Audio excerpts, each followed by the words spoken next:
मैं आखिर में आपसे एक पाक ख्वाब का भी जिक्र करना चाहता हूँ और मैं चाहूँगा कि अगर आप मुझे मौका देंगे। जी ज़रूर। एक बहुत ही प्यारा जोड़ा जिनको मैं जानता हूँ, उन्होंने ख्वाब देखा और उससे पहले उन्होंने शादी हो रही थी रिश्तेदारों में, कज़न्स में, तो उन्होंने ये कहा अपनी आपस की गुफ्तगू में बेगम ने शौहर से कहा जिनका रिश्ता होने वाला है, यानी निकाह हो चुका है और वलीमा और सब चीज़ें हैं, उन्होंने कहा हम सबको शादी का कार्ड देने चलेंगे साथ साथ। उन्होंने कहा अच्छी बात है, हम खुद जाएंगे।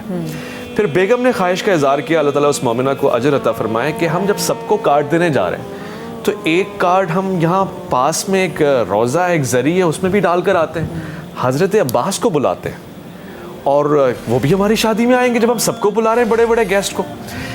तो शौहर कहते हैं, मेरे दोस्त हैं, कहते हैं मुझे हंसी आई लेकिन मैंने कहा चलो इसकी ख्वाहिश है तो चलते हैं। मैंने ये कहा कि यार बड़े लोग कहाँ आएंगे हमारी शादियों में, और मैं ये कहता रहा।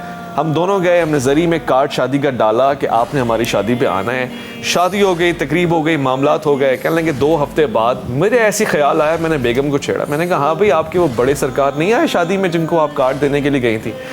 तो बेगम ने कहा कि अल्लाह बेहतर जानता है। वो चली गई, तहज्जुद गुजार थी, नमाज़ शब पढ़ती थी। कहने लगे मैं सोया और ज़िंदगी में पहला ख्वाब मुझे आया, और वो ख्वाब ऐसा था कि मेरे रोंगटे खड़े हो गए। ख्वाब में जिस शख्सियत का हम जिक्र कर रहे हैं, सैयदना हज़रत अब्बास अखिल हुसैन, वो मेरी आंखों के सामने, और वो मुझसे कह रहे हैं कि तुम हमारे चाहने वाले, तुम्हारी बेगम हमारी चाहने वाली, और हमें कोई बुलाए और हम ना आए और हमारा चाहने वाला हो। बाखुदा हम तुम्हारे दावतनामे में तैयार हुए, आमादा हुए और चल कर आए, मगर तुम्हारी शादियाँ इस तरह की थी कि हम आ सकते? हम पूरी शादी की तकरीब में बाहर खड़े रहे, वो ढोल, वो तमाशा, वो गाने, वो फाहशा, यानी वो चीज़ें, हम सिर्फ तुम्हारी मोहब्बत में आए और दरवाजे पे खड़े रहे।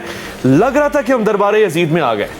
गोया ऐसी शादियों में हमें बुला के तुमने हमें इज्जत दी, ये अपनी मोहब्बत का इजहार किया।